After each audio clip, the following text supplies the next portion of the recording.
João, João 8. Evangelho de João, capítulo 8. Evangelho de João, capítulo 8, versículo 32. Onde o Senhor ele disse, né? Ele disse: "E conhecereis a verdade, e a verdade vos libertará." E conhecereis a verdade, e a verdade vos libertará. Agora, vamos voltar para o versículo 31 e vamos ler do 31 em diante. Jesus dizia, pois, aos judeus que criam nele: "Se vós permanecerdes na minha palavra, verdadeiramente sereis meus discípulos, e conhecereis a verdade, e a verdade vos libertará." Responderam-lhe: "Somos descendência de Abraão, e nunca servimos a ninguém. Como dizes tu, sereis livres?" Respondeu-lhe Jesus: em verdade vos digo, que todo aquele que comete pecado é servo do pecado. Ora, o servo não fica para sempre em casa, o filho fica para sempre. Se, pois, o filho, esse filho com letra maiúscula aqui é Jesus, né? Se, pois, o filho vos libertar, verdadeiramente sereis livres. Para agora, lê isso e pensa no que o Senhor está dizendo aqui. Conhecereis a verdade, e a verdade vos libertará. O Senhor está dizendo mais para baixo que o Filho é aquele que tem o poder de libertar. Isso significa que o Filho de Deus é a própria verdade. Deus tem um Filho. E esse Filho que nós conhecemos como Jesus, que o nome foi colocado nele Jesus, porque está escrito que ele salvaria o seu povo dos seus pecados. Por isso o significado do nome Jesus é Deus salva, Jeová salva. Deus é a salvação, entre tantas formas que você pode traduzir. Deus tem um Filho, e o Filho de Deus é a verdade, e o Filho de Deus é Jesus. E Jesus, se Ele nos libertar, verdadeiramente seremos livres. E se Ele não nos libertar? Se Ele não nos libertar, então qualquer outra liberdade que você experimente ou esteja experimentando, não seja a liberdade que o Filho de Deus promove e opera no coração de todo aquele que crê nele, que permanece nele, então é uma falsa liberdade. Porque você vê que Jesus fala: verdadeiramente sereis livres. Quer dizer que existe uma falsa liberdade? Sim, existe uma falsa liberdade, que dá ao homem a aparência, a impressão de que ele está livre, porém, na verdade, ele está preso. Assim como no versículo 31, nós podemos ler Jesus dizendo aos judeus que acreditavam nele: "Se vós permanecerdes na minha palavra, verdadeiramente sereis meus discípulos." Quer dizer que se verdadeiramente sereis meus discípulos, quer dizer que havia um discipulado falso? Sim. O Senhor sabia que havia falsos discípulos? Sim, havia falsos discípulos. Havia um falso discipulado.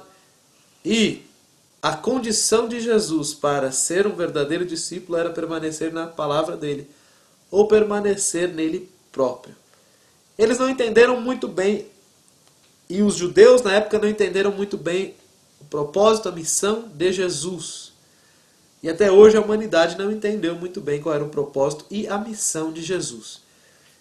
Jesus não foi um libertador político. Jesus não foi um libertador financeiro. Jesus não foi um libertador social. Jesus não veio libertar eles de nada daquilo que eles estavam esperando ser, na verdade, promovidos ou prosperados ou livres.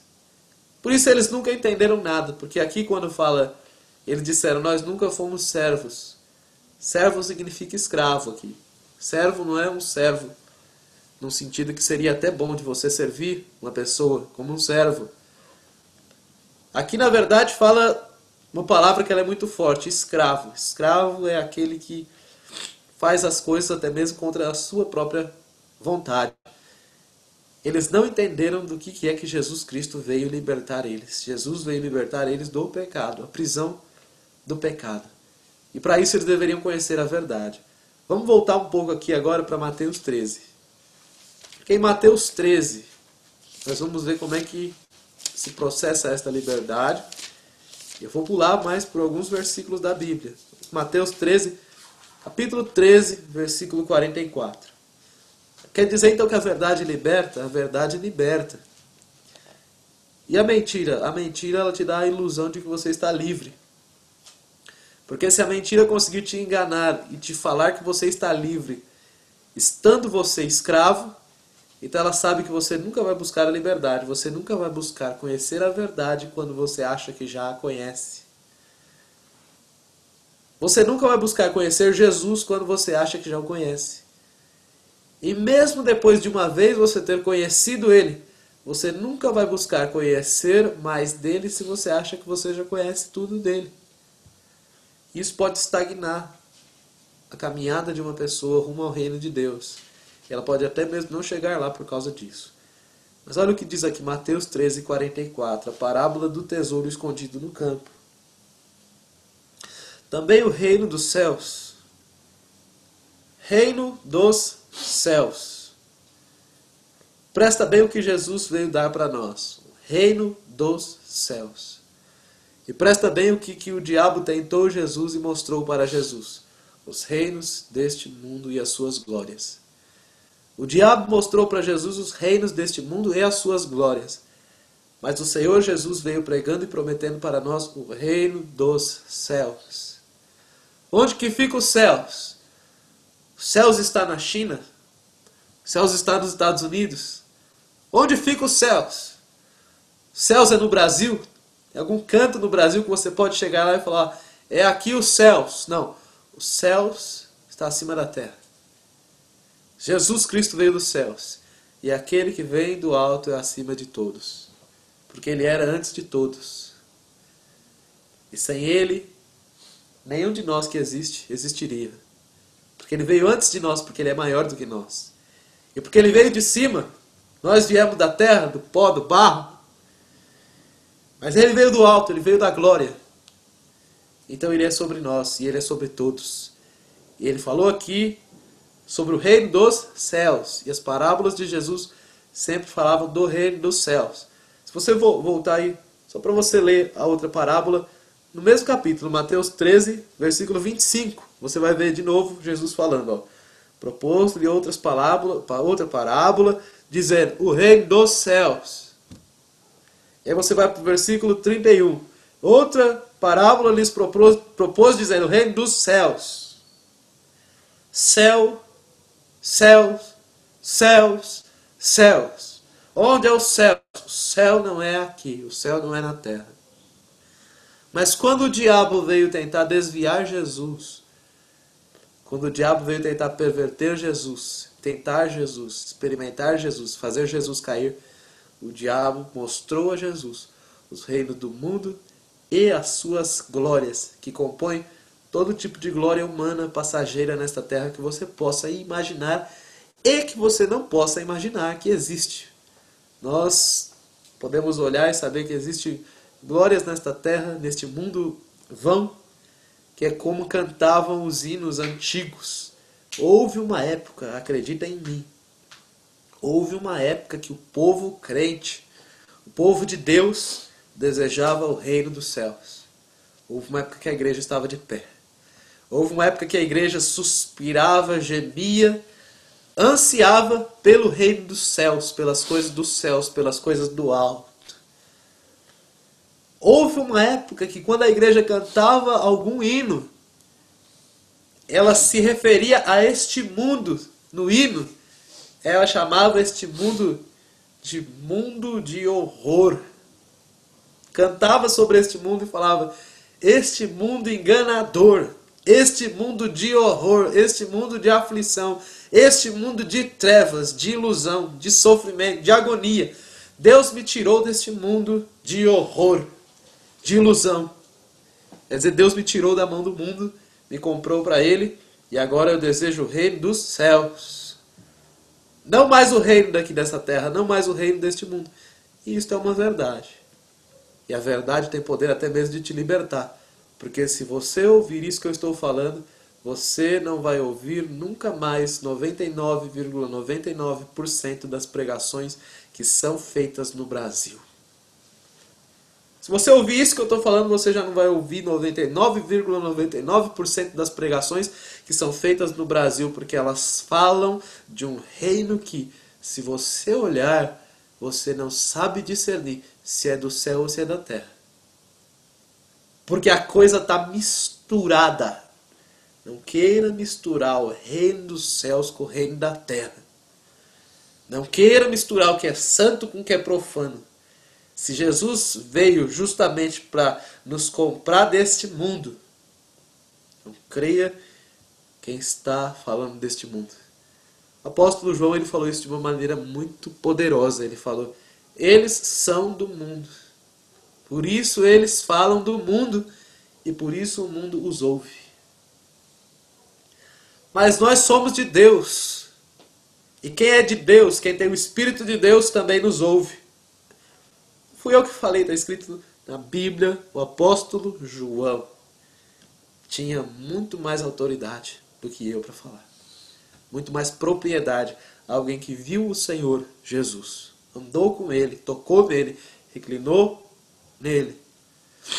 Quer dizer que são do mundo, por isso falam do mundo, e o mundo os ouve.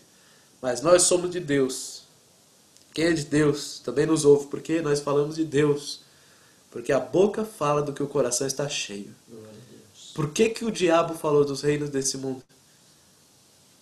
E as suas glórias e as apresentou a Jesus.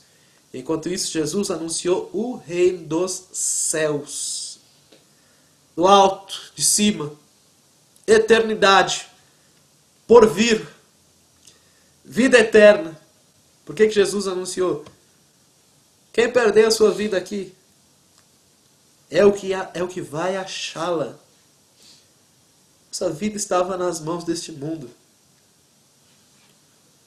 Mas através de Jesus nós morremos para esse mundo para viver para Deus. É isso que Jesus abriu para nós, esta possibilidade de sermos perdoados por Deus. Aqui então em Mateus 13, 44, diz também o reino dos céus. Você nunca vai encontrar uma parábola de Jesus falando o reino do mundo para os discípulos, ensinando os discípulos a buscar um reino do mundo, alguma coisa neste mundo. Você nunca vai encontrar uma palavra de Jesus ensinando os discípulos a ter preocupação com as coisas do mundo, ansiedade com as coisas do mundo. Pelo contrário, a Bíblia diz que Jesus venceu o mundo. Quer dizer que Jesus lutou contra o mundo. Ele foi contra o mundo. Ele falou para os discípulos certa vez, o mundo não os odeia, não pode odiar vocês, mas ele me odeia, porque eu falo que as suas obras são más. Ele disse, eu testifico que as suas obras são más, por isso o mundo me odeia. E aí Jesus disse muito bem para os que queriam segui-lo, que assim como ele foi odiado por este mundo também iria nos odiar. Então aqui o Senhor fala de novo uma parábola sobre o reino dos céus. E a alegria de quem encontrou este reino. Também o reino dos céus é semelhante a um tesouro escondido num campo que um homem achou e escondeu. E pelo gozo dele vai, vende tudo quanto tem e compra aquele campo. Este homem encontrou o tesouro, este homem encontrou o reino dos céus. E é isso que Jesus Cristo mandou nós buscarmos, o reino de Deus e a sua justiça. O que é o reino de Deus e a sua justiça? É o reino dos céus. O reino dos céus não é o reino da terra, não é o reino do mundo. O próprio Paulo ele falou que os reis deste mundo se aniquilam, brigam entre si, estão fazendo guerra. Se Deus não desse um freio, se Deus não desse um basta, você não acha que este mundo já tinha entrado em extinção, colapso? O homem hoje em dia tem armamento suficiente para destruir o planeta em que ele vive. Bombas atômicas, bombas nucleares, muitas outras coisas. que nós nem sabemos que este povo pode ter. Mas Deus dá um freio muitas vezes, Deus dá um basta ao homem para que ele possa salvar os seus. Então aqui diz que o reino dos céus é um tesouro escondido num campo que um homem achou, escondeu, e pela alegria dele vai, vende tudo quanto tem e compra aquele campo. O que isso significa? Significa que quando um homem ele encontra o reino dos céus, e aí somente é que ele entende que o reino deste mundo não tem valor. Não tem valor que possa ser comparado com o reino dos céus. E esse é o motivo pelo qual o Senhor Jesus recusou e rejeitou a oferta do tentador, do diabo, no deserto. Porque o diabo chegou a ele e ofereceu os reinos deste mundo e as suas glórias. E o Senhor Jesus, ele não aceitou. Só prostrar aqui, só uma prostradinha me adora. Tudo isso é teu. Só que para Jesus, você pode olhar primeiro de tudo como o diabo é um bom vendedor.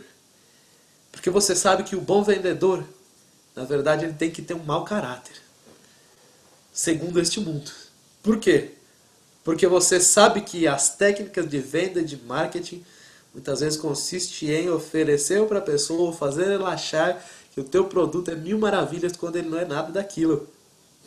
Você sabe como bom vendedor ele tem uma conversa, uma língua muito, um paladar muito afiado, ele sabe persuadir. E você vê como é que o diabo botou a placa no reino de Deus e este mundo. Preço, só uma prostradinha e uma adoradinha. Agora, olha o que eu vou te dar. Tudo isso eu te darei. Você sabe que quando a oferta é demais, todo mundo tem que desconfiar, né? Você sabe que neste mundo, conhecendo que este mundo é um mundo de horror, um mundo de ilusão, um mundo enganador.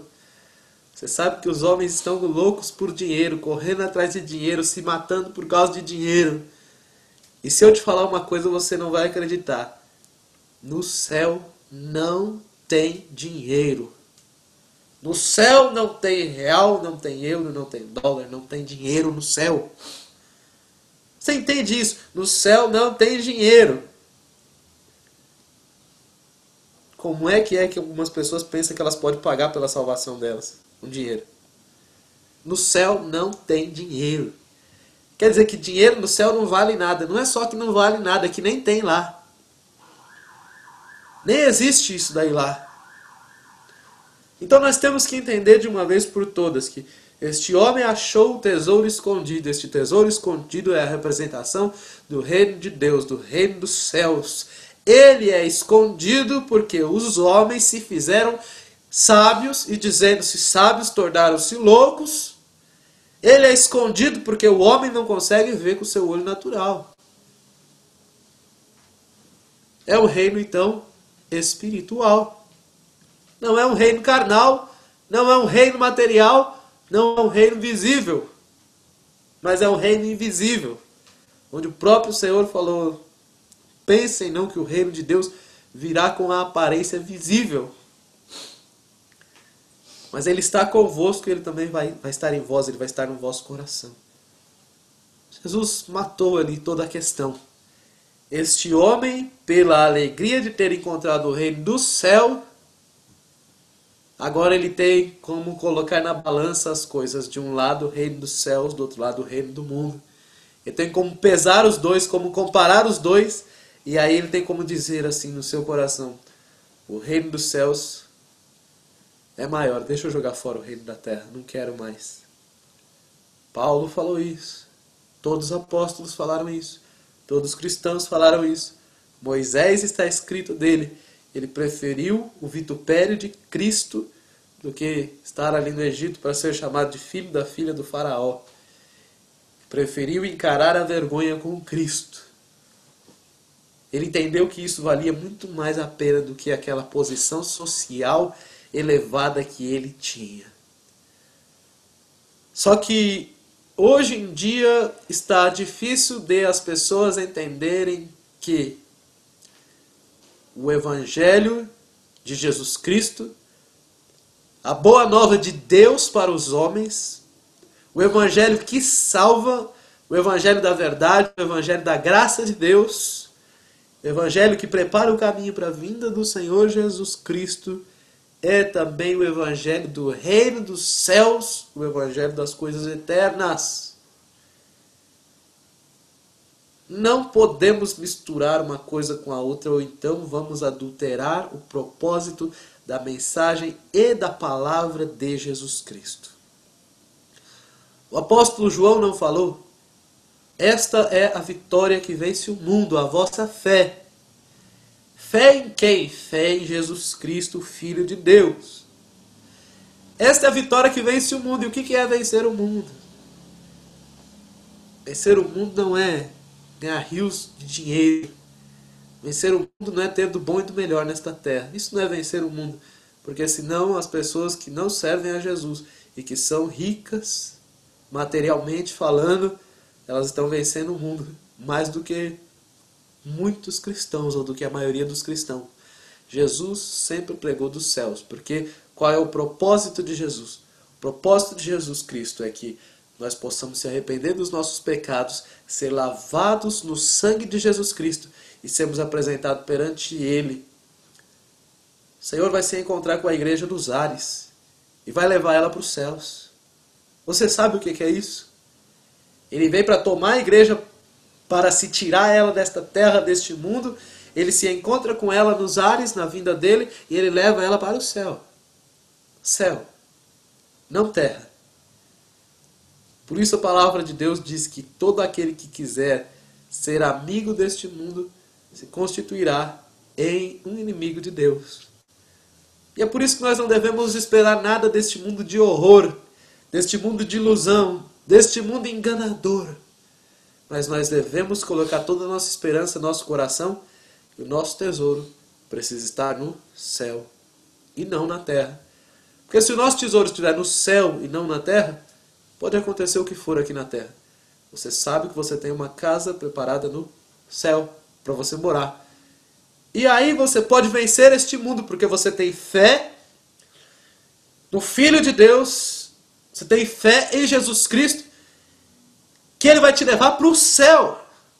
E o céu é melhor que a terra. O céu é melhor que a terra. O céu está acima da terra. Nós precisamos entender isso então. Conheça a verdade te libertará. Libertará do quê? Do amor deste mundo. Do sentimento que há neste mundo. Da dependência deste mundo. Da escravidão deste mundo. Te libertará e te levará aos céus, ao reino de Deus.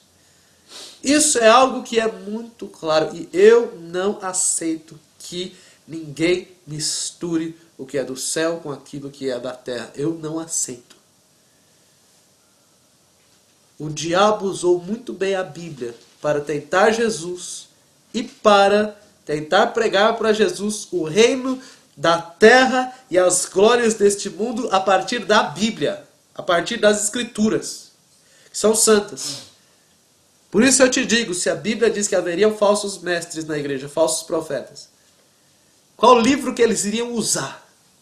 A Bíblia. O que o diabo citou para Jesus na tentação? Escrituras. Quer dizer que as escrituras são ruins? Não, ruim é o diabo. A Bíblia é boa, a palavra de Deus é boa, mas o Espírito Santo precisa te ajudar, te iluminar como ele iluminou o Senhor Jesus. E você vê o que o Senhor Jesus usou contra o diabo, a palavra viva. E nas mãos do inimigo aquela palavra estava causando morte, porque ele estava distorcendo, pervertendo, corrompendo a verdade em mentira. Tirando o foco do povo de Deus, do reino dos céus. Quem tem o interesse em que você fique preso, escravo, dependendo e buscando o reino deste mundo e as suas glórias, é o diabo, não é o Espírito Santo.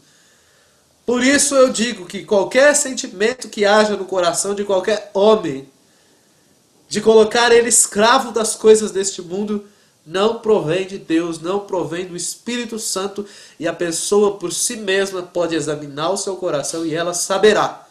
Porque eu digo uma coisa, eu conheço o Espírito Santo.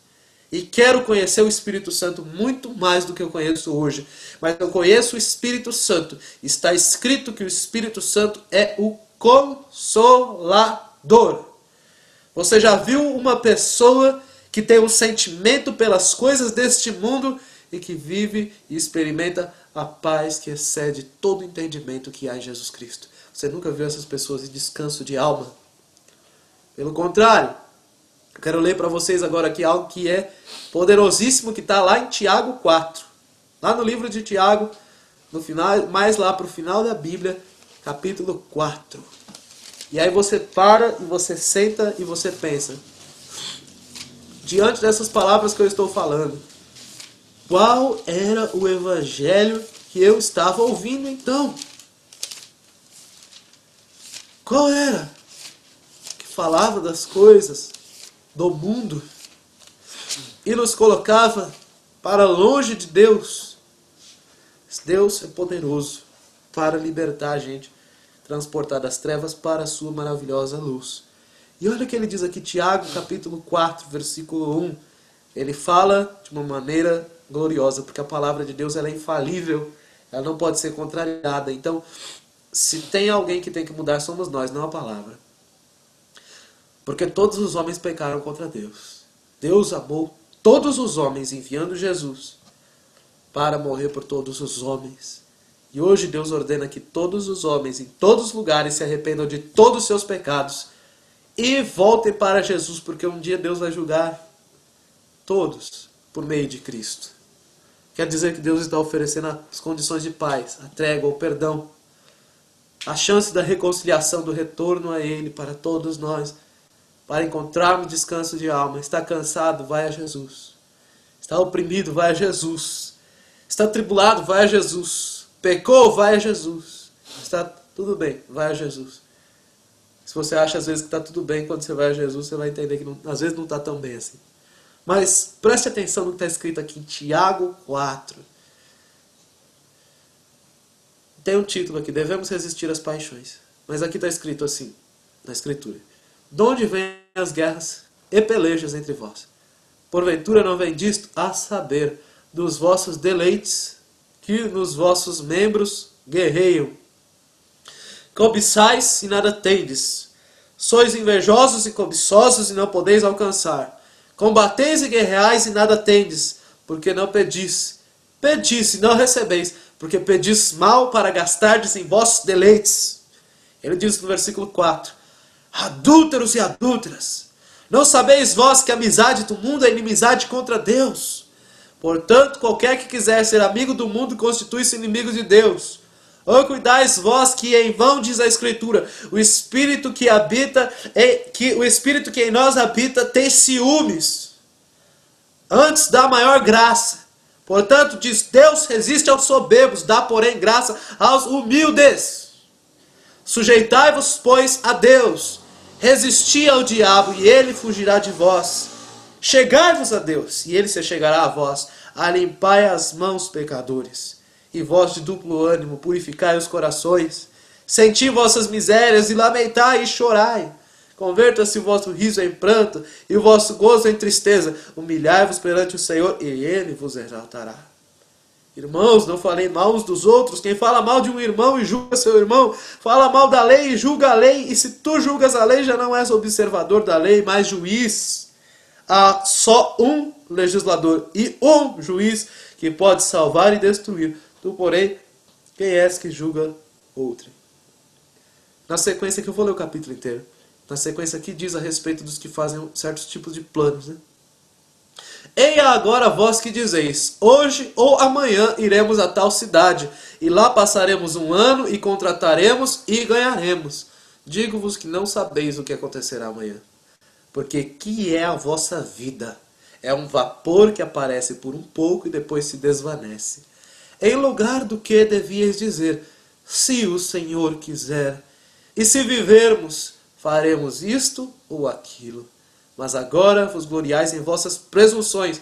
Toda glória tal como esta é maligna. Aquele, pois, que sabe fazer o bem e o não faz, comete o pecado. Enfim, no capítulo 5 aqui ele começa a falar dos ricos. Eia, pois, agora vós ricos, chorai e pranteai por vossas misérias que sobre vós hão de vir, as vossas riquezas estão apodrecidas, vossos vestidos estão comidos de traça, vosso ouro e vossa prata se enferrujaram. A sua ferrugem dará testemunho contra vós, e comerá como fogo a vossa carne, e tesourastes para os últimos dias. Ou tesourastes ira para os últimos dias. O que está dizendo aqui nestes versículos em que eu falei? Aqui está falando sobre a origem das contendas, ou a origem das guerras, ou a origem das disputas, a origem das brigas entre os membros, as origens das brigas entre os casais nos casamentos. Aqui, de uma maneira que eu vou falar, você pode ler de novo e meditar e pedir entendimento a respeito disso, mas aqui está chamando de adúltero e adúltera, por exemplo, os casais cristãos que vivem em briga. Porque eles estão fazendo a vontade do mundo, eles estão sendo amigos do mundo. E desta maneira eles se tornam inimigos de Deus. Mas aqui o Tiago escreveu para nós, dizendo justamente que por os homens estarem buscando as suas próprias vontades, e pela vontade do homem estar corrompida, e sem sabedoria, sem luz. Então, a vontade do homem ela é concernente às coisas daqui de baixo, do mundo, da terra. E é pelos homens estarem buscando as coisas do mundo e da terra, e não estarem buscando as coisas do céu, as coisas de Deus, e eles vivem sem paz com Deus e sem paz entre si. Brigas, disputas, contendas e toda sorte de coisas que são apenas a carne do homem. E o diabo ama a carne do homem. Ele ama quando o homem dá o espaço para a carne. Ele ama quando o homem dá vazão para a carne. Ele ama quando o homem dá lugar para a carne. É por isso que o Espírito Santo habitando em nós, ele começa a lutar contra a nossa carne. Contra nós mesmos. Para nos colocar abaixo. Pá! E nos levar a desejar e aspirar, querer outras coisas mais excelentes que são celestiais agora. Você percebe que os homens cegos pelo pecado estão buscando as coisas deste mundo. É o que Jesus falou. Não fiquem preocupados com o que comer, com o que beber, com o que vestir, porque são os incrédulos que buscam essas coisas. Ou que se preocupam com essas coisas. Ou que se perturbam por essas coisas. Que buscam essas coisas. Mas buscar primeiro o reino de Deus e a sua justiça. E o Senhor vai te acrescentar o que Ele ver que você vai precisar. Para você fazer aqui na terra o que Ele quer que você faça. E para que você possa chegar até o ponto em que Ele vai te tomar para Ele nos céus. O propósito de Deus nunca foi que a gente vivesse aqui para sempre. O Senhor mesmo disse: na casa do meu Pai há muitas moradas. Se não fosse assim eu vos teria dito: vou preparar um lugar para vocês. Jesus Cristo ele vai para a cruz. Jesus Cristo sobe aos céus. E onde que esses lugares são preparados para nós? Nos céus. Nos céus. Então você vê como houve uma época em que a igreja desejava as coisas dos céus. Ansiava as coisas dos céus. Onde a igreja era rejeitada por este mundo por causa da sua justiça. Hoje em dia, muitas vezes a igreja tem sido rejeitada pela sua injustiça, pela sua queda. Até mesmo o mundo consegue ver a queda que há nos dias de hoje. Nós podemos entender aqui então muito bem o Espírito Santo que em nós habita tem ciúmes. Por que tem ciúmes? Tem ciúme do quê? Tem ciúmes de quem? Tem ciúmes do mundo. E o que é mundo? O mundo não é apenas aquilo que você enxerga que é visível que está ao teu redor. Este mundo de horror. O mundo também consiste nas obras más da nossa carne. Quando você usa este corpo que Deus te deu para a glória de Deus, mas de uma maneira que isso vai prejudicar a tua comunhão com Deus. Então Deus ele tem ciúmes de nós. Olha o que diz aqui, Mateus capítulo 6. Mateus capítulo 6, o Senhor começa a falar sobre isso, a juntar tesouro não na terra, mas no céu. Que significa, não espere nada deste mundo aqui não, que este mundo vai passar e você vai passar também. Você e eu, nós estamos vivos aqui por um pouquinho de tempo. E logo nós somos esse vaporzinho que vai evaporar. Mas, então, a gente não deve preocupar tanto com aquilo que não vai durar para sempre. Aí você vê o que ele fala aqui. Mateus capítulo 6, do versículo 19 em diante, ele começa a falar sobre não juntar tesouro na terra, onde traça, ferrugem, tudo consome, ladrão rouba e mina, mas a juntar tesouro nos céus, que lá não tem ladrão. Mas olha o que diz aqui o versículo 21. Mateus 6, 21. Porque onde estiver vosso tesouro, aí estará também vosso coração. O Senhor está ensinando a gente a colocar o coração nas mãos de Cristo, nas mãos de Deus, no céu. Ah, mas eu tenho que viver aqui na terra. Então você ainda não entendeu o que eu estou pregando. Então você ainda não entendeu o que eu estou pregando. Você ainda não entendeu isso. Medite com mais cuidado para Deus poder te dar entendimento. Porque onde estiver o vosso tesouro, aí estará também o vosso coração. Então, o Senhor queria que o nosso coração e nosso tesouro estivessem no céu. A luz do corpo são os olhos. Não, isso daqui eu não vou ler. Aí olha o que ele diz aqui o versículo 24. Ninguém pode servir a dois senhores. Porque ou há de odiar um e amar o outro, ou se dedicará a um e desprezará o outro. Não podeis servir a Deus e a Mamon, ou a Deus e ao mundo, ou a Deus e às riquezas. Por isso vos digo, não andeis cuidadosos quanto à vossa vida, ou ansiosos, preocupados, pelo que haveis de comer ou pelo que haveis de beber, nem quanto ao vosso corpo, pelo que haveis de vestir. Não é a vida mais que o mantimento e o corpo mais do que o vestido? Aí ele fala, olha as aves, olha os lírios. Será que vocês não valem mais que as aves? Será que vocês não valem mais do que os lírios que vão ser lançados no fogo? E aí ele fala, não andeis inquietos, homens de pouca fé. São os incrédulos que buscam todas essas coisas. Vocês não precisam buscar essas coisas. Vocês precisam buscar o reino de Deus e a sua justiça em primeiro lugar. E ter certeza que o Senhor vai cuidar. Porque aqui diz no versículo 34. Não vos inquieteis, pois, pelo dia de amanhã. Porque o dia de amanhã cuidará de si mesmo. Basta cada dia o seu mal. Levando em conta o que Jesus falou para nós. Não sabemos dia e hora da vinda dele. Estejais vigilante, alerta, sóbrio, olhos sobre a cabeça, vestes brancas em todo o tempo, coberto do sangue em todo o tempo. Porque você não sabe o dia e a hora que ele volta. Volta como um ladrão, vai pegar as pessoas de surpresa. Então está dizendo, você não sabe o que vai acontecer no dia de amanhã, você não sabe nem se Jesus Cristo ele volta. Você não sabe, então, o que acontece. Busque o reino hoje. É o dia que Deus te deu. Reino do quê? Dos céus. E aí é onde entra uma coisa que às vezes a gente não para entender, mas não podeis servir a dois senhores. O que Jesus Cristo é? Jesus Cristo é o cabeça da igreja. Jesus Cristo é o Senhor da igreja, dos crentes, dos cristãos, dos verdadeiros, lavados, remidos. Ele é o Senhor, Ele é o cabeça. Ele é o Rei. Ele é Deus. Filho de Deus também é Deus. Agora, se Jesus Cristo é o Senhor, você acha que Ele vai aceitar um outro Senhor na sua vida se você diz que você pertence a Ele? Você aceitaria a sua esposa com outro marido? Não.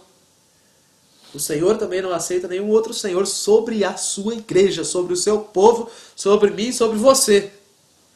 Mas aqui está dizendo para nós que a preocupação com as coisas desta terra, desta vida, deste mundo, deste tempo passageiro, não só elas deixam a palavra de Deus infrutífera no nosso coração, a palavra não consegue crescer e frutificar no coração da pessoa que está buscando as coisas deste mundo, preocupada com as coisas deste mundo. A palavra só pode crescer e frutificar no coração como uma terra boa. Recebe a palavra, produz fruto com perseverança. A palavra não pode frutificar no coração de quem está buscando as coisas deste mundo. E você observa a vida das pessoas que estão buscando as coisas deste mundo, seja fora da igreja ou dentro da igreja. Você percebe que brigas são uma coisa constante. Só que o Espírito Santo é um Espírito Consolador. Deus não é um Deus de confusão. Aqui está dizendo então para nós claramente, dois senhores.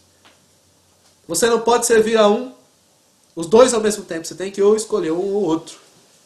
E quando a gente olha para a palavra, então, a gente entende que essa ansiedade pelas coisas deste mundo ela é como você servir a um outro senhor. É como você trair a Cristo, adulterar contra Ele. E aí você percebe que esta preocupação aqui, ela é idolatria. Pecado de idolatria. Porém, é mais fácil você identificar um ídolo visível do que um ídolo invisível. Mas a Bíblia fala que existem terríveis, abomináveis, odiosos, repugnantes, reprovados, condenados, ídolos do coração. E o culto que a igreja hoje em dia diz estar prestando a Deus, ele muitas vezes é a Mamon. E Mamon é um ídolo, é um outro senhor, é o diabo. A pergunta clara é: quem enfeitiçou a igreja para que ela deixe de buscar o reino dos céus, perca a visão do reino dos céus, da vinda de Cristo, e agora ela passa a buscar os reinos deste mundo, esteja colhendo em si mesma a recompensa do seu erro? O tormento que é a vida de muitos cristãos, muitos casais cristãos, muitas igrejas, vivem em desarmonia, vivem em briga, não vivem em paz, não vivem em consolação. Agora, quando um homem se volta para buscar o reino dos céus, Deus o ajuda em tudo na sua vida. Mas ele tem a paz que é dos céus, porque o coração dele está no reino dos céus. Não está neste mundo. Jesus falou muito bem. Deus sabe muito bem que vocês precisam comer e vestir. Deus conhece as necessidades, até mesmo materiais de vocês. Mas Ele está pedindo fé, confiança e busque o reino de Deus, que é o reino dos céus e a sua justiça, em primeiro lugar, e as demais coisas serão acrescentadas. Se você inverter esta ordem, você vai estar colocando a carroça na frente dos bois. E aí não vai funcionar a coisa. Quando você coloca o boi na frente da carroça, então você pode ter uma certeza. Haja o que houver aqui nesta terra, tudo bem. No mundo está escrito que nós teríamos aflições mesmo. Mas tenham bom ânimo. Jesus disse, porque eu venci este mundo. E nós podemos vencer também pela fé nele. Você vai ver muito bem que aqui o Senhor está te chamando de idolatria, a preocupação com as coisas materiais. E aí eu digo para vocês mais uma coisa. As profecias que nós temos visto hoje em dia, que sempre giram em torno de coisas materiais, o que elas são? Idolatria.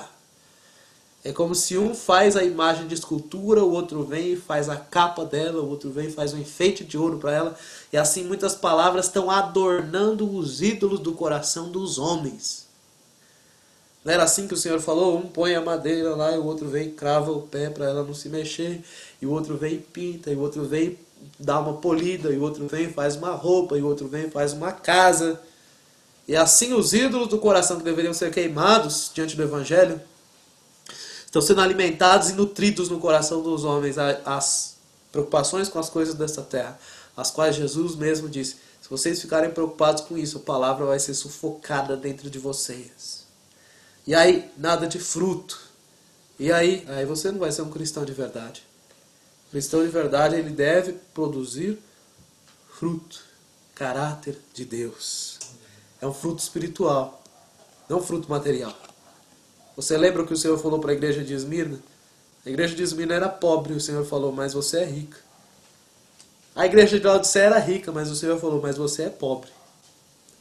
Você percebe que o Senhor, ele tem uma palavra que realmente ela é afiada. Eu quero ler aqui agora Mateus capítulo 11. Mateus capítulo 11 fala sobre isso. Se tão somente os homens entendessem isso, se tão somente a igreja entendesse isso, se tão somente nós entendêssemos isso hoje, nós veríamos que todos os nossos problemas acabaram. Acabaram. Porque aqui fala que Jesus Cristo é a resposta e a solução que este mundo necessita, que a igreja hoje necessita. A igreja hoje necessita mais de Jesus Cristo do que de qualquer coisa. Do que de qualquer coisa. Do que de qualquer reunião, do que de qualquer coisa. Do que de qualquer conferência, do que de qualquer culto, do que de qualquer coisa. A igreja hoje precisa de Jesus acima de tudo. Como sempre precisou, então Jesus é a nossa resposta. A boa nova de Jesus, então, é sobre o reino dos céus. A gente presta muita atenção nisso. Céus, e não terra. Mas então por que as pessoas estão pregando da terra e não dos céus? Ora, a Bíblia diz são do mundo, por isso falam do mundo e o mundo os ouve.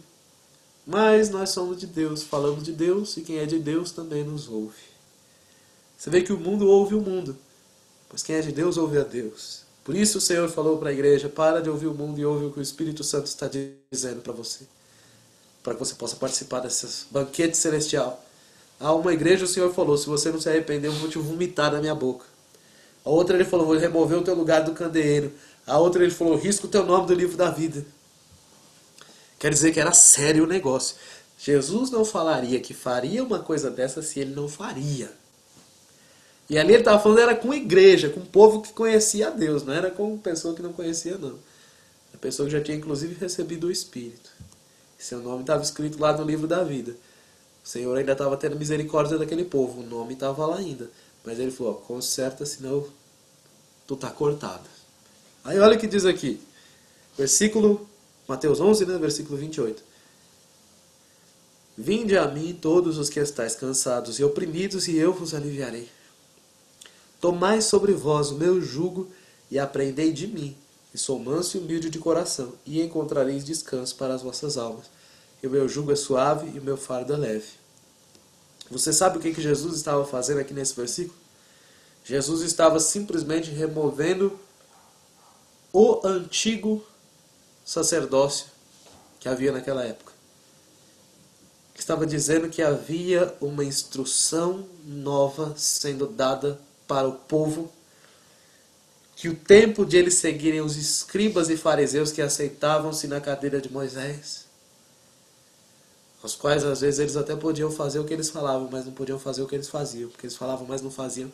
O tempo do povo ir atrás deles e ouvir deles acabou.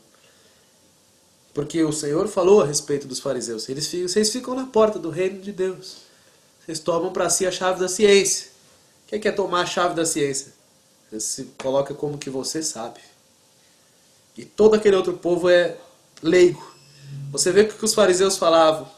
Se falavam a respeito das pessoas, eles diziam, essa plebe que não sabe a lei é maldita.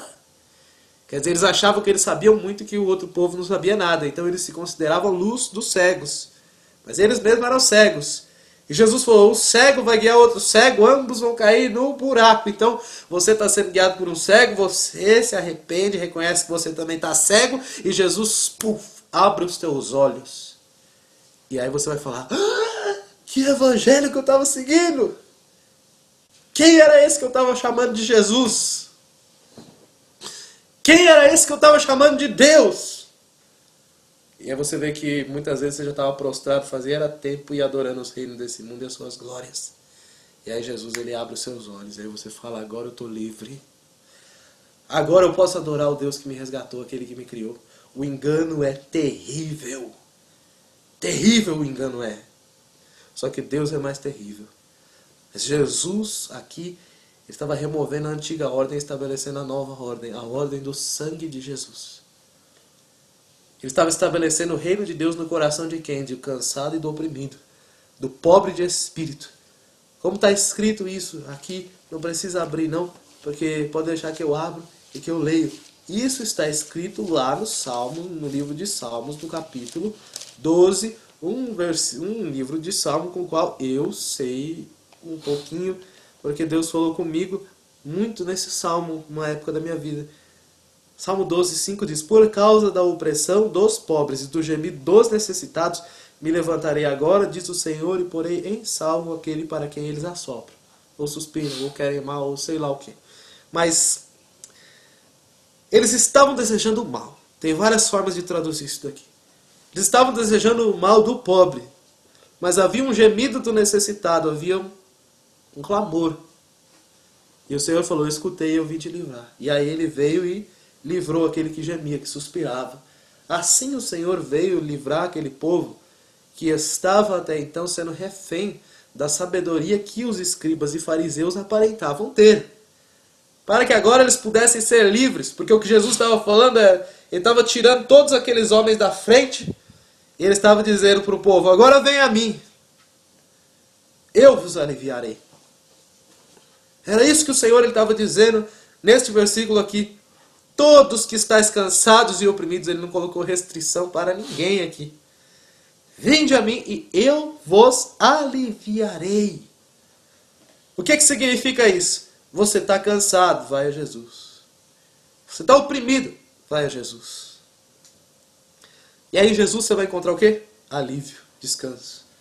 Porque até então o que o Senhor falava era que os fariseus estavam atando fardos pesados e difíceis, colocando sobre as costas dos homens, mas eles nem com um dedinho mínimo queriam ajudar os homens a mover aquele fardo.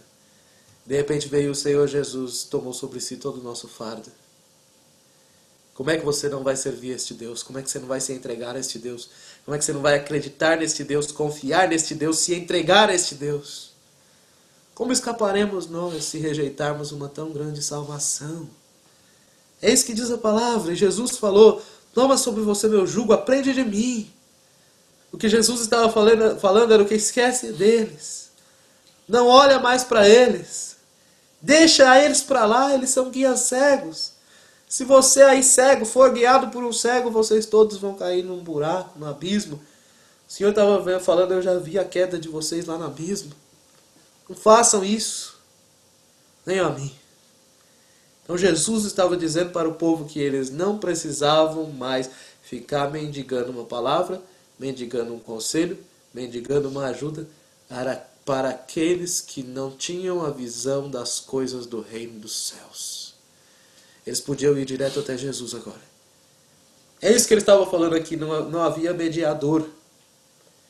Ele mesmo aqui, se você ler o texto aqui daqui do 28 para cima, que eu não vou ler agora, você vai ver que Jesus está dizendo que ele é o único mediador entre Deus e os homens.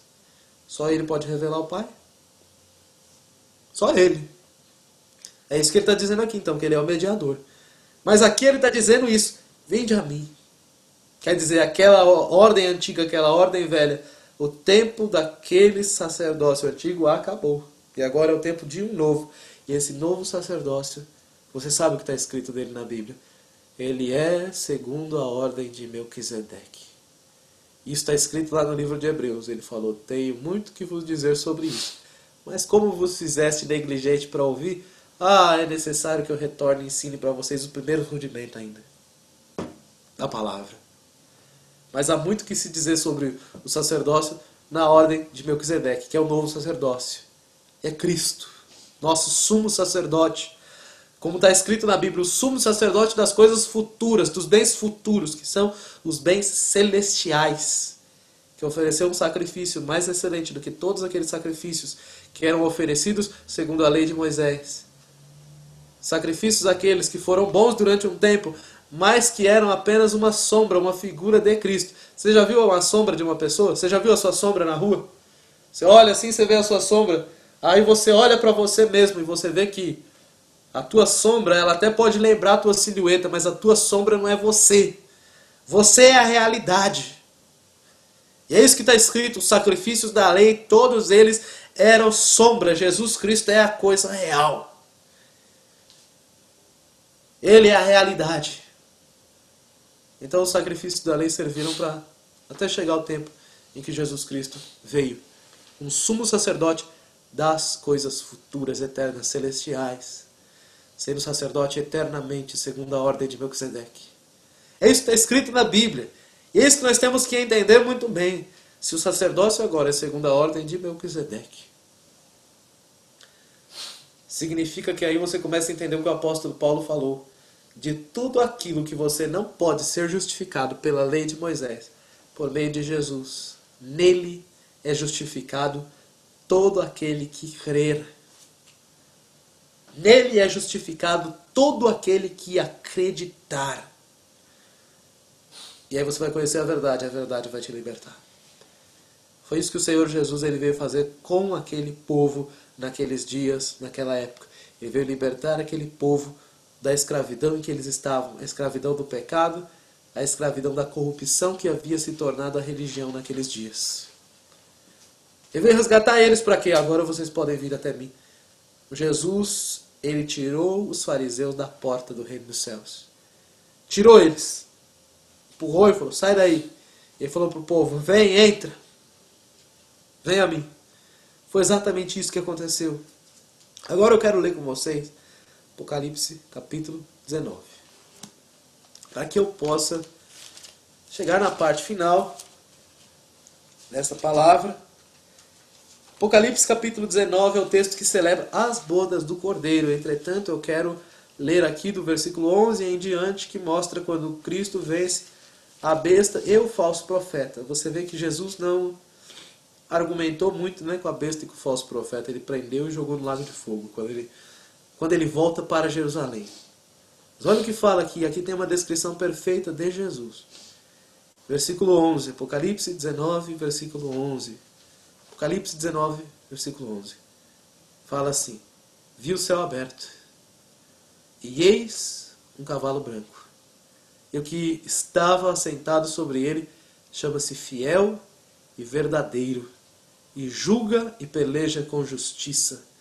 Seus olhos eram como chama de fogo. Sobre a sua cabeça havia muitos diademas, ou então muitas coroas. E tinha um nome escrito que ninguém sabia, senão ele mesmo. E estava vestido de uma veste salpicada de sangue. E o nome pelo qual se chama é a Palavra de Deus. E seguiam-no os exércitos dos céus, em cavalos brancos, e vestidos de linho fino, branco e puro. E da sua boca saía uma aguda espada para ferir com ela as nações. E ele as regerá com vara de ferro, e ele mesmo é o que pisa o lagar do vinho do furor e da ira do Deus Todo-Poderoso. E no seu vestido e na sua coxa tem escrito este nome: Rei dos Reis e Senhor dos Senhores. Você pode se perguntar, por que isso está escrito na coxa do Senhor? Tem um porquê. Mas João aqui tem a visão, ele vê o céu aberto, cavalo branco, nome do cavaleiro que está sentado sobre ele, fiel e verdadeiro, julga e peleja com justiça, olhos como chama de fogo, cabeça com muitas coroas sobre a sua cabeça. Tinha um nome escrito que ninguém sabia senão ele, vestido de uma veste salpicada de sangue, e o nome pelo qual se chama é a Palavra de Deus. Os exércitos do céu seguem, e aí você vê aqui que fala sobre ele e a sua boca saindo uma espada aguda da sua boca afiada para com ela ferir as nações, reger ela com vara de ferro. Então aqui você vê a descrição perfeita e detalhadíssima de Jesus montado sobre um cavalo branco. Esse daqui é Jesus. Agora eu quero que vocês voltem aqui para Apocalipse capítulo 6. Quanto tempo que eu não pregava sobre isso. Apocalipse capítulo 6, e hoje eu não vou muito fundo nisso. Mas Apocalipse, mesmo livro de Apocalipse, capítulo 6, ele mostra para nós um outro cavalo branco e um cavaleiro sobre esse cavalo branco. E aí eu quero que a gente leia aqui. Havendo o cordeiro aberto um dos selos, né, daquele livro selado, olhei e ouvi um dos 4 animais que dizia como em voz de trovão, vem e vê. E olhei, você vê a voz dele, né, como de um trovão. E olhei, e eis um cavalo branco. E o que estava assentado sobre ele tinha um arco. E foi-lhe dada uma coroa, e saiu vitorioso, e saiu para vencer. E aí ele diz aqui, outro cavaleiro, cavalo vermelho, fez guerra. Outro cavaleiro, cavalo preto, fome, crises. Outro cavaleiro, cavalo pálido, cavalo amarelo. Na verdade, a cor desse cavalo é uma cor esverdeada, como de cloro. E aí você vê que aquele outro cavaleiro, juízo. Então você olha o segundo cavaleiro e você vê que ele é um juízo. Você olha o terceiro cavaleiro e você vê que ele é um juízo. Você olha o quarto cavaleiro e você vê que ele é um juízo. Você pode olhar para o primeiro cavaleiro e você pode, por dedução, deduzir, ele é um juízo. Eu digo para você, o primeiro cavaleiro aqui ele é um juízo. Só que aqui dá detalhes para nós sobre a característica deste cavaleiro montado no cavalo branco. E aqui o que diz para nós é que ele estava assentado sobre um cavalo branco. Quando você vai para Apocalipse 19, você vê o Senhor sentado sobre um cavalo branco também. Então aqui eles são parecidos. Mas você olha que o que estava sobre este cavalo branco aqui em Apocalipse 6, carrega um arco. E você vê que o Senhor Jesus tinha uma espada afiada que saía da sua boca. Você vê que este cavaleiro de Apocalipse 6, ele tem uma coroa. Quando você vai lá para Apocalipse 19, o Senhor Jesus tem muitas coroas, ou seja, muitos diademas. E aqui diz que este cavaleiro saiu vitorioso e para vencer. E quando o Senhor Jesus ele volta ali para prender a besta e o falso profeta, que representa para nós, significa o final da grande tribulação. Porque se o Senhor ali em Apocalipse 19, ele volta para prender a besta e o falso profeta, quer dizer que a besta e o falso profeta já terão feito na terra aquilo que a Bíblia diz que eles farão, enganar as nações, como um juízo de Deus sobre as nações por não quererem Jesus. Porque eles pediram, na verdade, pelo anticristo, desejaram pelo anticristo, ansiaram pelo anticristo. A verdade é essa, eles pediram isso. Mas tudo bem. Aqui mostra para nós, então, se você comparar o cavaleiro do cavalo branco de Apocalipse 6 com o Senhor Jesus lá em Apocalipse 19, você vai ver que o Senhor Jesus ali, ele volta também para vencer. E para estabelecer o reino de Deus. Entretanto, este cavaleiro de Apocalipse 6 também vem vitorioso e vem para vencer. Por que que isso acontece? Será que este cavaleiro, então, de Apocalipse 6, será que ele está tentando imitar o Senhor Jesus? Será que ele está tentando se passar pelo Senhor Jesus? A verdade é uma só. Eu digo isso para vocês. Sim. O nome deste cavaleiro do cavalo branco, nós sabemos muito bem quem que ele é. Ele se chama Engano. Ele se chama Engano. Ele é o que entrou na igreja querendo se passar como se fosse Jesus, como se fosse Espírito Santo, e não era, e trouxe para a igreja o engano dos últimos dias, que fez a apostasia final da igreja, que nós estamos vendo em pleno curso hoje em dia. Qual que é a mensagem que este cavaleiro trouxe para a igreja? Vamos tirar a cruz, vamos tirar o sangue, e vamos trazer uma mensagem que consiste em vitória, conquista e prosperidade material. Que é a mesma mensagem que o diabo pregou para Jesus Cristo no deserto. Os reinos deste mundo e as suas glórias. E Jesus venceu no deserto, mas quando eu olho para a igreja hoje, a igreja está caindo no deserto. Por que que Jesus venceu no deserto? Porque Jesus foi para o deserto cheio do Espírito Santo. Mas a igreja de hoje ela é cheia do Espírito Santo. Porque se ela for cheia do Espírito Santo, ela vai ter o mesmo sentimento que tem o Espírito Santo. E o Espírito Santo jamais vai se prostrar espírito imundo nenhum em troca de um reino deste mundo e de glória neste mundo. Porque o Espírito Santo não precisa das glórias deste mundo, porque ele traz para o nosso coração as glórias dos céus, da eternidade, porque ele é o Espírito da glória de Deus. Deve encontrar lugar para repousar em nós. Você já parou para pensar nisso? Você pode repousar em Jesus, mas Jesus também quer repousar em você?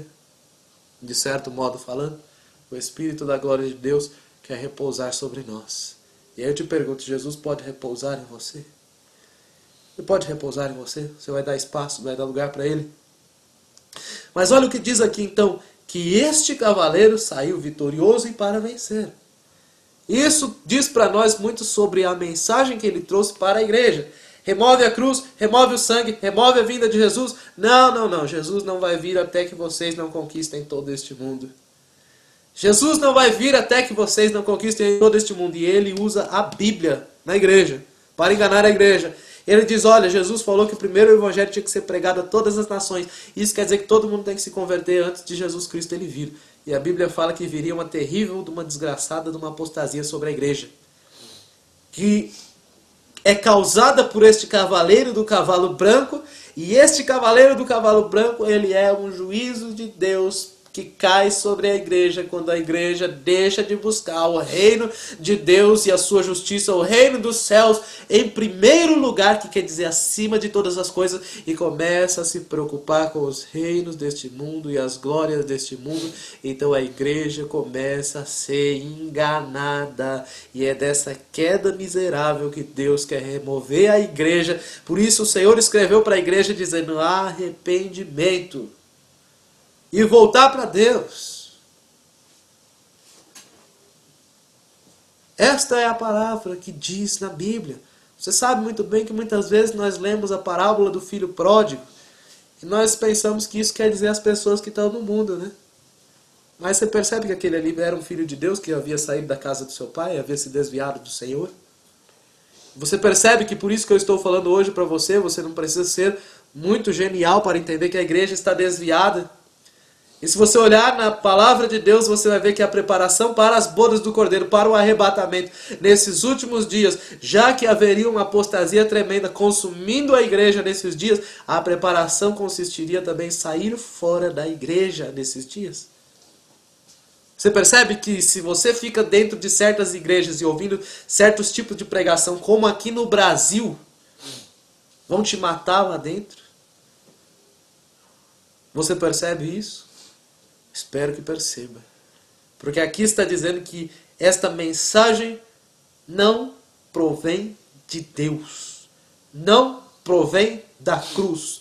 Não provém do sangue. Não provém do Espírito Santo. E aí você vê por que as guerras e as pelejas hoje em dia dentro da igreja.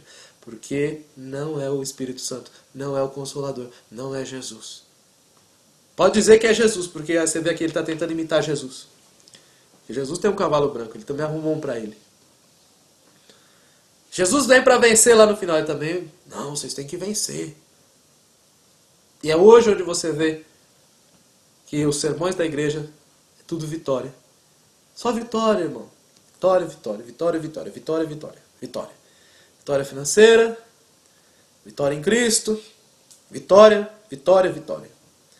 Sucesso, prosperidade, conquista. E esse não é o evangelho de Jesus. Este é o evangelho do engano que desvia os homens de Deus e do reino dos céus e da justiça do reino dos céus, que é o sangue do Cordeiro, o sangue de Jesus, o sangue da redenção, o sangue da propiciação. Se a igreja hoje começasse a buscar revelação sobre o sangue de Jesus, sobre a morte de Jesus, sobre a entrega de Jesus, a igreja ia encontrar o combustível para louvar a Deus sem cessar de dia e de noite. O sangue de Jesus é maravilhoso. Vou te contar um segredo. Você lembra que quando, lá no Antigo Testamento, nos dias de Josué, eles foram invadir a cidade de Jericó, o Josué enviou 2 espias na frente. Esses espias entraram na casa de uma prostituta chamada Raabe, e a prostituta chamada Raabe reconheceu que eles eram de Deus e que aquela cidade ali ia cair. Aquele muro enorme ia cair. Eles fizeram um trato com aquela mulher por ela ter escondido eles lá. Falou, olha, quando a gente vier para cá, nós vamos poupar sua casa. Nós não vamos destruir sua casa, só que traga todos os seus parentes para dentro da sua casa. Quem estiver para fora, a gente não vai poder se responsabilizar aí. Mas como é que vão saber que é a minha casa? Falaram, faça o seguinte, você ponha uma fita vermelha na sua casa. Porque a hora que a gente vê essa fita vermelha, eles vão saber que a casa que tem essa fita vermelha não é para ser destruída e essa casa vai ser poupada. E os exércitos de Israel marcharam contra aquela cidade, o muro caiu, eles invadiram aquela cidade, e porque tinha aquela fita vermelha na casa da Raabe, conforme ela fez aquilo e colocou aquilo ali pela fé, ela foi poupada junto com todos que estavam dentro da casa dela. Agora eu vou te contar um segredo. Por que que a fita era vermelha? Eu te digo porque vermelho é a cor do sangue de Jesus. Por isso que aquela fita era vermelha. Então, aprenda a ver que o sangue de Jesus está na Bíblia. Ele tem que estar na nossa vida, no nosso coração. Aqui está escrito então para nós que este cavaleiro do cavalo branco iria entrar no seio da igreja, iria perverter a mensagem e iria, na verdade, tentar contaminar o sangue de Jesus. Eu disse para vocês que ele ia falar, não, tira a cruz, tira o sangue, tira o Espírito Santo, vitória, conquista e prosperidade. Mas Chegou uma hora que a hora que ele começou a fazer isso, a igreja falou, "Ô, peraí, cadê a cruz, cadê o sangue, cadê o Espírito Santo?" E aí ele virou para a igreja e falou, não, igreja, é verdade, nós temos que nos arrepender aqui dos nossos erros que nós temos cometido, porque nós temos desprezado a cruz, e o sangue e tudo mais. Isso daí é o cavaleiro do cavalo branco falando no púlpito da igreja, tá? O engano falando no púlpito. E Jesus ainda assim ele diz, conhecereis a verdade vos libertará, não o engano. A igreja do Brasil tem conhecido o engano, agora ela precisa conhecer a verdade, que é Jesus. A igreja do Brasil não é uma igreja liberta. Pode prestar atenção. Você sabe que não é uma igreja liberta. É uma igreja que aspira, que deseja, suspira os céus. Mas o engano entrou lá na igreja e, como estava dando muito na cara, né? Pregar só materialismo. Falou, tudo bem, vamos trazer de volta a cruz. Trouxe a cruz. Vamos trazer de volta o sangue. Trouxe o sangue de volta. Vamos trazer de volta então o Espírito Santo.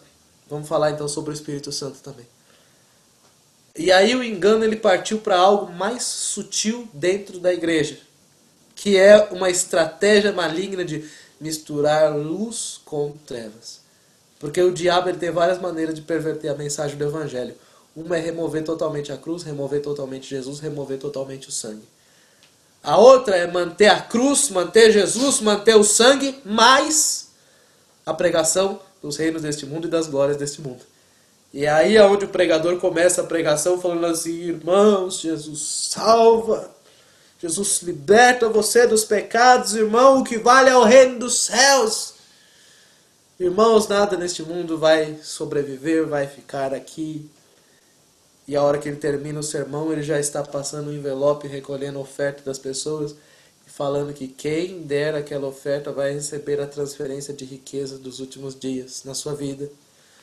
Eu vejo chaves de casa, de carro, de apartamento, cursos de faculdade, tudo mais, sendo liberados sobre as suas vidas, irmãos. Mas busquem o reino de Deus e a sua justiça. E você vê que ele começa a misturar na igreja as coisas que são de Deus com as coisas que são do mundo.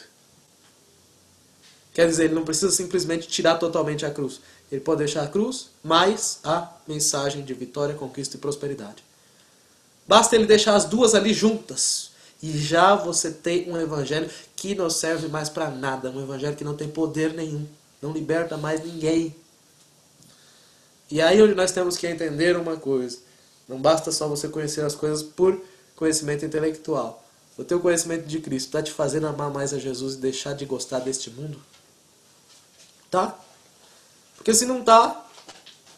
Você vê pessoas que têm, às vezes, uma teologia, entre aspas, excelente. São tão mundanas. Por que tem tanta gente que se gloria de ter tanta teologia? Por que muitas igrejas de teologia se gloriam de que é igreja de teologia, de doutrina santa? Então, minha igreja é a igreja de reforma, a igreja tradicional, só a Bíblia. Por que essas pessoas são tão mundanas e amam tantas coisas do mundo assim? Hein? Fala das coisas do mundo, vive as coisas do mundo, busca as coisas do mundo, mas diz, eu sou de Jesus. Mas quem é de Deus fala as coisas de Deus, e quem é de Deus ouve também quem é de Deus. Porque o Espírito Santo vem habitar em nós, ele coloca um sentimento diferente. Coloca um sentimento pelas coisas que são de cima, não daqui da terra. E se você começa a se alimentar das coisas daqui da terra, você não vai conseguir chegar até o fim nisso daí. Por isso que eu disse para vocês há muito tempo, o evangelho do engano, o evangelho da prosperidade, o evangelho do mundo e todas as suas variantes.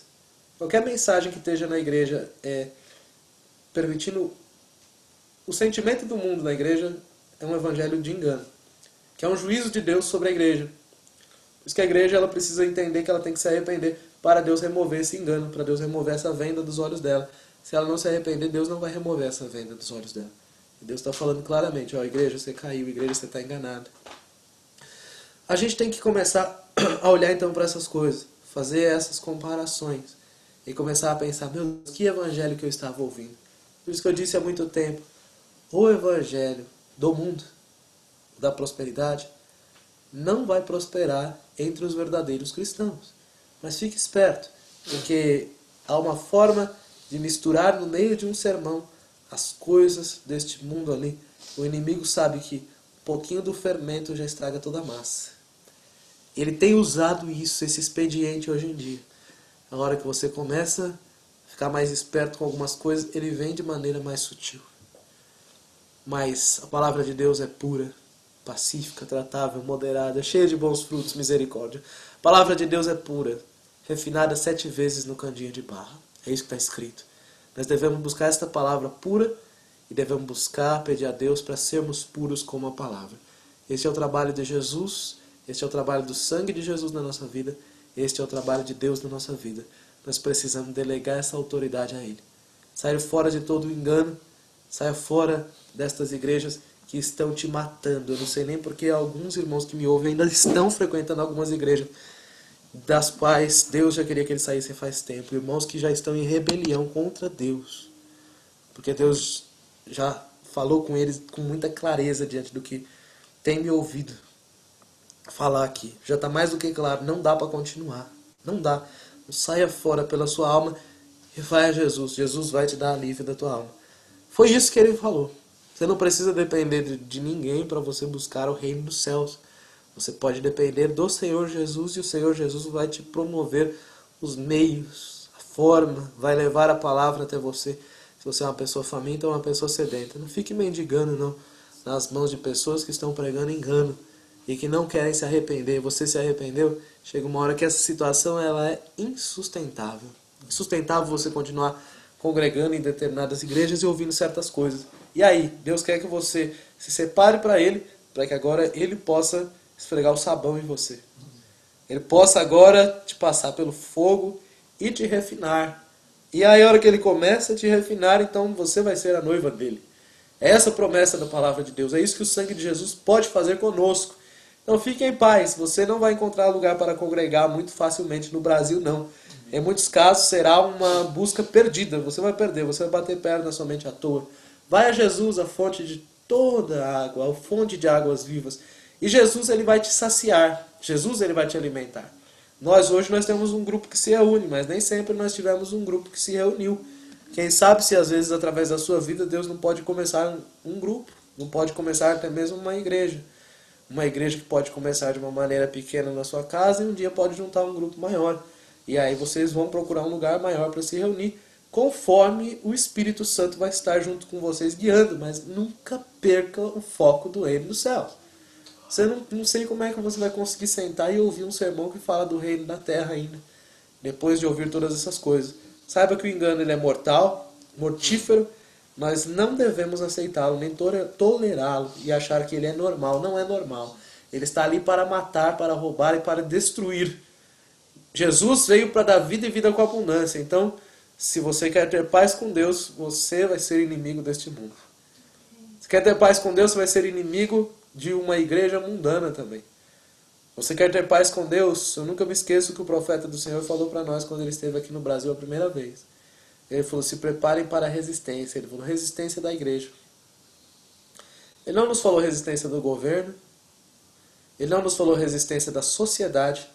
Mas ele falou, se preparem para a resistência da igreja. Ele falou ainda, a igreja matou Jesus. Então saiba que você é um lobo no meio, um cordeiro no meio de lobos. Ele é manso como a pomba, mais prudente como a serpente. A Bíblia diz que nos últimos dias o inimigo do homem seria seus próprios familiares. Então fala, guarda a tua mão no seio daquele que está ali junto com você.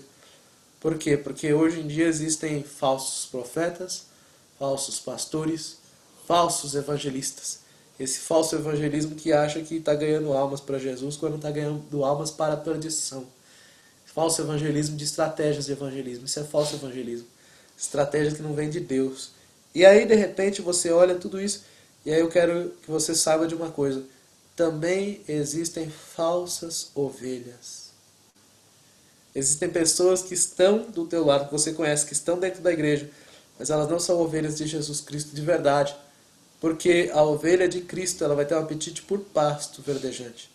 Existe na igreja muitas pessoas dizendo-se ovelhas, mas elas têm um apetite demasiado por carne, por as coisas deste mundo. Existem falsas ovelhas também. É isso que nós temos que entender. Existem falsas ovelhas e existem verdadeiras ovelhas. Nós temos que tomar cuidado. Nem tudo que reluz é ouro. Não vamos nos contaminar na queda de alguém, porque Jesus Cristo, basta você segurar na mão dele e ele vai te ajudar. Hoje mesmo ele prometeu descanso. Vinde a mim os cansados e oprimidos, e eu vos aliviarei. Quer dizer, encontraríamos alívio, refúgio, refrigério, descanso de alma nele. Agora, se você for buscar as coisas deste mundo, você vai encontrar briga, como está escrito lá em Tiago, as contendas que há entre vós, de onde é que vem? Vem do teu adultério, de você estar procurando uma coisa que não é Deus na sua vida. Vem de você estar buscando uma coisa que é do mundo, não que é de Deus. Você está preocupado com uma coisa que não tinha que estar preocupado. E aí nós temos que entender que nestes dias nós padeceremos perseguição da igreja. Seremos rejeitados pela igreja, por grande parte da igreja. Se você tem alguma ilusão de ser aceito pela igreja, você saiba de uma coisa: vão ser raras as igrejas que vão aceitar. Antes de algo maior acontecer, se der tempo, é necessário que haja uma grande rejeição, ainda maior do que está acontecendo hoje. Então eu digo, se prepare para a luta, se prepare para a resistência, se prepare para resistir como um cristão. Se prepare para entender que nem tudo que chamam de igreja você vai chamar de igreja, nem tudo que chama de crente você vai chamar de crente, nem tudo que chama de pastor você vai chamar de pastor, nem tudo que chama de evangelho você vai chamar de evangelho. Entenda isso daí. Existe engano, e o engano hoje em dia é a maioria. O Brasil não conhece o evangelho de Jesus. Isso eu digo para encerrar. A igreja do Brasil precisa ouvir o evangelho de Jesus, porque o evangelho que é pregado nas igrejas do Brasil, nos lares ou fora dos lares, é outro evangelho, misturado com alguma coisa que é contaminada. Então que a igreja entenda, para que a nação possa entender. Jesus Cristo está voltando, não temos mais tempo, não sabemos o que será do amanhã. Então não vá para o inferno com a pessoa que não quer ir para o céu. Você lembra do que eu sonhei, o sonho que eu coloquei para vocês, uma parte do sonho, naquele barco que eu vi afundando, que representava o ministério de um grande cantor gospel. Irmãos, aquele barco está furado. Eu vi o barco furado e eu vi o barco afundando. E eu vi aquela mulher na porta como uma falsa evangelista chamando as pessoas para dentro. Eu vi que ela atraía multidões para dentro daquele barco que em breve vai afundar. Vai afundar porque Deus me mostrou ele afundando. Aquela mulher chamava as pessoas para dentro. E isso é esses ministérios que dá a impressão que eles estão ganhando muitas almas, mas essas almas vão se afogar e morrer. Porque a verdadeira mensagem é: saiam daí. Ah, mas o barco não parece que vai afundar. Não parece, mas vai afundar. Deus mostrou que vai afundar. Ele vai afundar. E você vê que aquela mulher que chamava as pessoas para dentro consiste nas pessoas que acham que hoje estão ganhando almas. Mas são falsos evangelistas. Estão levando as pessoas para a boca da armadilha do diabo.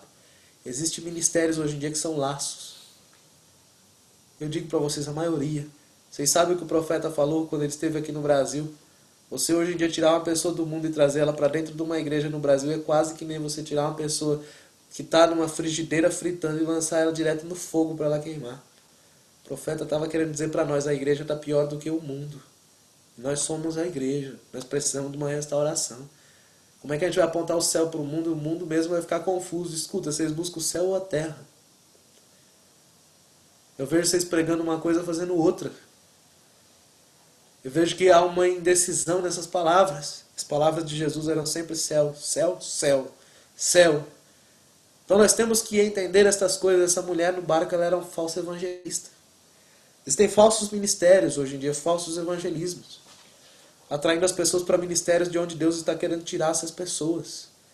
Deus está mandando as pessoas saírem dali. Por quê? Porque esses ministérios não têm conserto, esses ministérios têm que afundar. Por quê? Porque é melhor muitos desses homens perder o ministério deles do que perder a alma deles. Eu digo, não perca a tua alma para estar ali num ministério que você já está ouvindo que vai afundar. Não perca. Saia dali para o bem da tua alma. Saia das trevas e vai para a luz. Saia dos falsos mestres. Saia dos falsos ensinos. Saia do falso evangelho e seja luz neste mundo. Ande com Deus, seja sábio.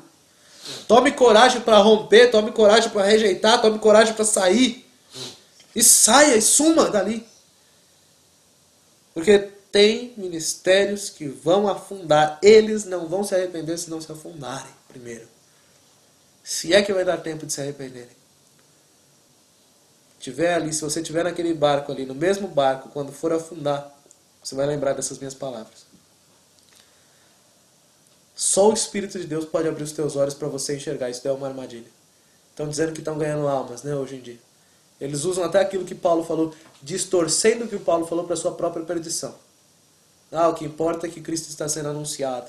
Não importa se desse jeito ou de outro jeito. Só que eu digo para vocês, esse evangelho é de vitória, conquista e prosperidade. Esse evangelho de mundo não está anunciando Cristo coisa nenhuma. Está anunciando engano e apostasia na igreja. Está anunciando cegueira espiritual.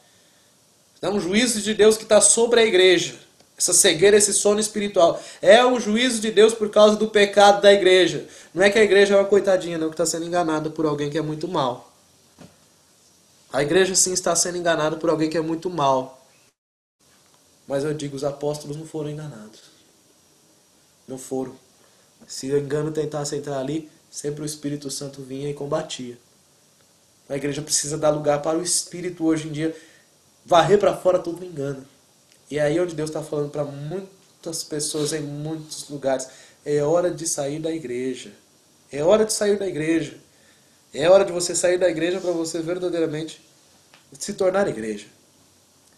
Você não pode andar no ritmo que as igrejas estão andando. Você não pode mais andar com eles. Aquela mulher chamava as pessoas para dentro. O Espírito Santo está mandando, sai. Sai fora. Eu estou falando para vocês a mesma coisa, sai fora. Aquele barco vai afundar. Qual era o nome do cantor?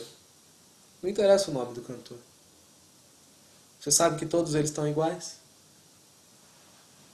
Não interessa o nome do cantor. Sabe que a igreja caiu? Você sabe que é uma queda na igreja como um todo? Então, se você quer se arrepender e na sua igreja mais ninguém quer se arrepender, some dali. Se você quer se arrepender na sua igreja e mais um grupo de pessoas quer se arrepender também, e o pastor da tua igreja não quer se arrepender, então você some dali com aquele grupo de pessoas e vocês vão buscar a Deus. Orem a Deus e Deus vai dar um jeito de vocês buscarem Ele. Se reúnam semanalmente, uma vez, 2 vezes na semana, estudem a palavra, louvem, orem, e Deus vai ajudar vocês. Mas não morram na corrupção dos outros. Esteja preparado para ser tido como lixo deste mundo pela igreja. Eles têm todo o poder financeiro, econômico, político. Tudo eles têm nas mãos. Você e eu, nós precisamos ter tudo que eles não têm. Eles têm o braço da carne. Nós precisamos ter o auxílio de Deus, o auxílio do Espírito Santo. E nós sabemos que maior deve ser o que está em nós do que o que está neste mundo. Maior deve ser o que está em nós do que o que está nesta igreja mundana. E ali, se você puder arrebatar 1, 2 almas do fogo usando de misericórdia, arrebate elas. Senão, não manche as suas vestes por causa disso. Não manche. Cuida primeiro do teu coração. Na hora que você cuidar primeiro do teu coração, então vai ficar muito claro para você o que é que vai acontecer no passo seguinte. No passo seguinte. Jesus Cristo, Ele é aquele que salva. E já está na hora de nós sermos maduros para entender isso. Sermos prudentes também. Prudentes. Eu sei que eles têm uma aparência até, são, como é que se diz, simpáticos, eloquentes. Às vezes pregam até muito bonito, muito bem. As pessoas às vezes até choram ali. Naquela situação toda. Mas chega a hora de você ser frio e realista. E da mesma forma como você se julga, usando a palavra, você também começar a discernir certas situações. Porque eu via que esta mulher que estava ali na porta do barco chamando as pessoas para dentro, a outra mulher falava para ela, você tinha que mandar as pessoas saírem, não entrarem. Ela olhava para essa mulher e dizia, aham, mas continuava fazendo a mesma coisa. Às vezes você leva um aviso, uma palavra, uma pregação, para um pastor na sua igreja, você começou a se arrepender. Seu pastor às vezes vira para você e fala, aham, e continua fazendo a mesma coisa. Na semana seguinte ele está lá fazendo na igreja Arraial, Caldo Verde, tantas outras coisas. O que você vai continuar fazendo nessa igreja? Me explica para mim. Você vai afundar para ir junto com eles para o buraco? Sai dali, tira a tua família dali. Vai buscar Deus na sua casa. Vai buscar Deus na sua casa. Enquanto eles ainda nos permitem buscar Deus em casa. Se um dia eles nos prender, nós vamos buscar Deus na prisão. Se um dia eles nos matar, melhor ainda. Melhor ainda. Melhor ainda. Melhor ainda. Pode até abreviar os dias de alguns de nós subir. Já vamos estar mais perto do Senhor, porque Na hora que toca a trombeta, você sabe que os que dormiram em Cristo vão primeiro. Então a coroa de mártir é uma coroa muito gloriosa. A igreja primitiva não tinha medo de receber essa coroa, não. Nós já estamos vendo lá no Oriente Médio nossos irmãos já sendo decapitados pelo testemunho de Cristo. Isso nos mostra quanto que a palavra já está avançada, quanto que o tempo já está avançado. Você vai ficar ali com o teu pastor, já se mostrou para ele, ele disse aham, e continuou fazendo a mesma coisa, você vai ficar ali fazendo o quê? Fazendo o quê? Explica para mim. Não vai ficar fazendo nada ali, você vai ficar ali porque você quer ficar ali. E a palavra já está sendo dada. Falo isso daí. Deus tem um propósito muito grande hoje em dia de tirar um povo de fora da igreja, mas não um povo que vai sair para fazer ruaça, um povo que vai sair para buscar Deus. Um povo que vai sair para buscar Deus. Não um povo que vai sair para ficar preocupado com mais nada, mas com o reino dos céus. Um povo que quer ver a face de Deus. Um povo que quer buscar a glória de Deus. Um povo que quer ser santo para Deus. Quer ser igual a Jesus Cristo é. Quer andar como Ele andou. Quer conhecê-lo, quer amá-lo, quer tudo isso. Agora você vai ficar ali dentro para você ser agoniado, para você ficar ali angustiado de ver aquele culto daquele jeito. Você vai ficar ali dentro achando que você vai conseguir mudar alguma coisa e na maioria dos casos você não vai conseguir mudar nada. Não vai, então muda você mesmo. Se muda você então. Se muda você e deixa. Cada um está na mão de Deus. É isso daí que eu queria falar hoje. Cuidado com o engano. Existem duas coisas, verdade e mentira. Existe o engano, também existe a verdade que esclarece todas as coisas. Leia os evangelhos procurando conhecer Jesus. Leia a Bíblia procurando conhecer Jesus. Por que a igreja hoje em dia não quer mais conhecer Jesus? Você viu ali, ó, ele tem olhos como chama de fogo, muitas coroas, espada aguda saindo da boca. Se você lê aquilo ali querendo conhecer Jesus, a hora que você vê esse outro cavaleiro do cavalo branco, você vai falar, ó, você não é Jesus. Na hora que alguém te falar qualquer mensagem, aí você vai falar, ó, isso não é evangelho. Isso não vem de Deus. A salada está tão grande, a confusão está tão grande. Hoje em dia, tem de tudo na igreja hoje em dia. Sendo pregado como se fosse evangelho. Psicologia, autoajuda.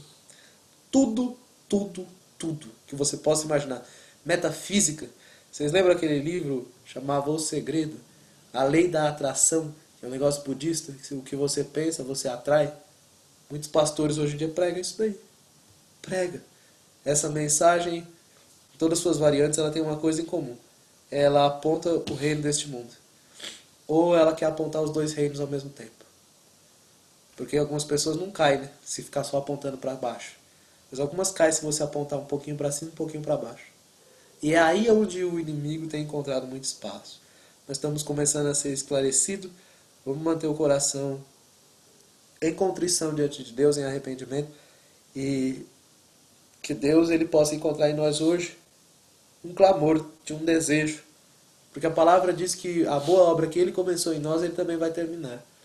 Que hoje, eu não sei, cada um aqui recebeu o Senhor Jesus há um tempo diferente. Uns há 10, uns há 20 anos, uns há 5 anos, uns pode ser que estão recebendo Ele até agora.